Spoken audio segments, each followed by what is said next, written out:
एकतर काल आदरणीय पवारसाहेबांचा 84 संपूर्ण 85वा वाढदिवस काल दिल्लीमध्ये होता. त्यामुळे हा एक कौटुंबिक प्रसंग आहे आणि कौटुंबिक हे आहे. त्यामुळे वाढदिवसाच्या निमित्तानं अजितदादा असतील, रोहित असेल, सुनेत्रा वहिनी असतील, पार्थ आणि जय असेल, हे सगळे त्यांना भेटण्यासाठी आणि त्यांना नमस्कार करण्यासाठी, शुभेच्छा देण्यासाठी गेले होते. मला वाटत नाही त्याच्यामध्ये काही राजकीय कारण असू शकेल तसं. तर एक कार्यकर्त्यांची भावना आहे की कार्यकर्ते म्हणतात आता दोघी पवारांनी एकत्र आलं पाहिजे, पक्षाने एक असलं पाहिजे, दोन राष्ट्रवादीपेक्षा एकच राष्ट्रवादी असली पाहिजे, अशी कार्यकर्त्यांची भावना या निमित्ताने पुन्हा एकदा समोर येते. शेवटी कार्यकर्ता महत्त्वाचा असतो राजकारण करताना आणि त्याच्या भावना जाणून घेणं आणि त्याचं ऐकून घेणं ही सुद्धा राज्यकर्त्याची जबाबदारी असते. त्यामुळं कार्यकर्त्यांनी भावना व्यक्त केल्या त्या त्यांच्याबरोबर आहेत. कारण विखुरलेलं राहण्यापेक्षा एका मुठीने जर पक्ष राहिला तर त्याची ताकद चांगली राहील महाराष्ट्रामध्ये. त्यामुळं मी कार्यकर्त्यांच्या भावनांचा आदर करते की त्यांनी ह्या भावना दादा किंवा साहेबांच्या बरोबर त्यांनी समोर व्यक्त केलेल्या आहेत. शेवटी मी सुनंदा पवार आणि माझा आणि राजकारणाचा तसा काही संबंध नाही आहे. मी सामाजिक क्षेत्रामध्ये गेले 35 वर्ष काम करते आणि असा प्रचार सोडला तर मी राजकारणात कुठंच ॲक्टिव्ह नसते किंवा राजकीय व्यासपीठावरही मी कधी जात नाही. त्यामुळं राजकीय ह्याच्यामध्ये साहेब आणि दादांनी काय निर्णय घ्यायचा हा शेवटी पर्सनली त्या दोन पक्षाचा निर्णय आहे. त्यामुळे ते दोघं विचार करून निर्णय घेतील या बाबतीत मला कुठं काही शंका वाटत नाही. पण या विषयाची चर्चा मी साहेबांसोबत किंवा मी दादांसोबत किंवा मी रोहितसोबत आम्ही करत नाही. वैयक्तिक तुम्हाला काय वाटतं प्रचारात होतात मात्र वैयक्तिक तुम्हाला काय वाटतं हे दोन्ही एकत्र आले पाहिजे? नाही, केव्हाही हे फुटलेलं जे कुटुंब आहे गेले कितीतरी पिढ्या आम्ही एकत्र नांदतोय. पवार कुटुंब आम्ही सगळ्या सुखदुःखामध्ये सगळ्या अडचणींमध्ये आम्ही एकजीव होतो आणि अडचणीमध्ये होतो. जो जरी प्रत्यक्ष स्वतंत्रपणे इंडस्ट्री असेल सामाजिक क्षेत्र असेल आम्ही स्वतंत्रपणे काम करतो. पण शेवटी कुटुंब हे कुटुंब असतं. ती कुटुंबाची ताकद होती ती परत एका ठिकाणी यावी असं सगळ्या महाराष्ट्राला वाटतं. तसं मलाही वाटतं. आज एक बातमी आली की अदानींच्या घरी दोन मोठ्या नेत्यांची भेट झाली, म्हणजे स्वतः पवार साहेब असतील किंवा मग अजित पवार यांच्या पक्षातील मोठे नेते असतील एकत्र येण्यासंदर्भात. म्हणजे मला काही आयडिया नाही त्याची. म्हणजे अशा हालचाली झाल्या पाहिजेत, एकत्र आलं पाहिजे, सुरू झालं पाहिजे, असं काही ना काहीतरी कुठून तरी सुरू झालं पाहिजे असं. म्हणजे निकालानंतर एकदम सॉफ्ट भूमिका आहे ती अजित पवारांच्या विरोधामध्ये. आपल्या 60 वर्ष ज्या माणसांनी राजकारणात काढलेली आहेत, ज्याला तुम्ही चाणक्य म्हणता राजकारणातले, शेवटी त्यांच्या मनामध्ये काय चाललंय हे त्यांच्या पत्नीलाही कळत नाही. त्यामुळे आम्हाला काय कळणार. हा सगळ्यात मोठं गूढ आहे पवारसाहेब म्हणजे. त्यामुळे निर्णय जो घेतील ते साहेबच घेतील आणि दादा घेतील. त्यामुळे तिथं माझं काही हे नाही मत.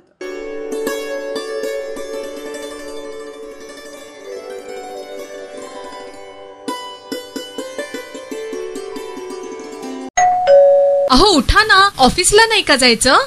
अगं मला आज फ्रेशच वाटत नाही, काही करायची इच्छाच नाही. अहो मग तुम्ही आजपासूनच न्यू युनायटेड फार्मसीचे गुड मॉर्निंग चूर्ण घेणं सुरू करा. अपचन, मलावरोध, बद्धकोष्ठ, आम्लपित्त आणि पोटाच्या तक्रारींवर खात्रीशीर आयुर्वेदिक उपाय. गुड मॉर्निंग चूर्ण.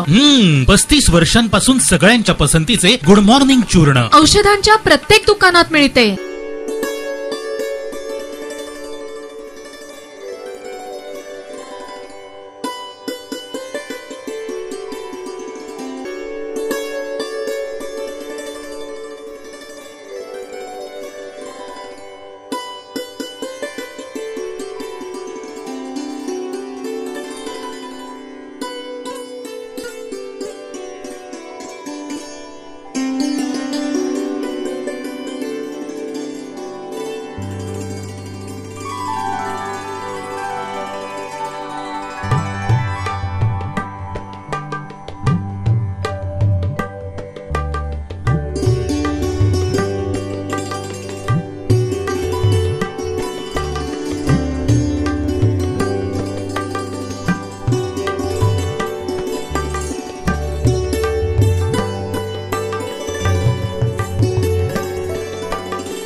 जागा जी आहे हे तुंगभद्रा संगम, तुंगा आणि भद्रा दोन नदींचे संगम आहे शिवमोग्गा जिल्ह्यात. त्या संगमावरती रामेश्वरचं देवळ आहे. तिथे आदिशंकराचार्य 2500 वर्ष अगोदर जेव्हा 509 BC ख्रिस्तपूर्व 509 त्यांचा जन्म झाला आणि त्यांच्या 28व्या वर्षी वयात ते दक्षिण भारताला आले. उत्पन्न हा नाव मयूर शर्मा. कुर्वेदो विषम यदा वै सूर्य उदयते यावत् सूर्यो गच्छेत् यत्र जगन्नम्बशेत् तावत् कुर्वेद कार्ये स्यात् पुण्याः एव कुरुते. मह्यम शेजारचे गुरुजी मह्यम म्हणायला सांगा. सकुटुंबिने प्रभू सीतारामचंद्र विवाहाख्यस्य कर्मणः पुण्यां भवन्तो ब्रुवन्तो. ओम पुण्याहं ओम पुण्याहं ओम पुण्याहं देवाय पप्रवाहि गोमावनस्पती बृहस्पतिं सर्वगणो पदी भवो. प्रजा आमच्यापासून चांगली उत्पन्न व्हावी. आपली भारतातली सगळी प्रजा रामचंद्रांचीच आहे. ती प्रजा सगळी सुप्रजा व्हावी अशी या 5व्या पावलापासून त्यांची इच्छा आहे. ऋतू चांगल्या काळात प्राप्त व्हावा. कोणत्या वेळेला कोणती गोष्ट केली तर राखूया. सदा मंगलम शुभमंगल सावधान. मंगलमूर्ती प्रसिद्ध 8 गणपती या पुण्यनगरी मध्ये. कसबा गुपचुप माती मोदी चिमण्या च्या दर्शना जाऊ दे. सारस भाग तळ्यातला गणपती त्याच्या पुढे दशभुजा. 8वा उंबरजा असे गणपती कार्यासी बोलवी तथा शुभमंगल सावधान.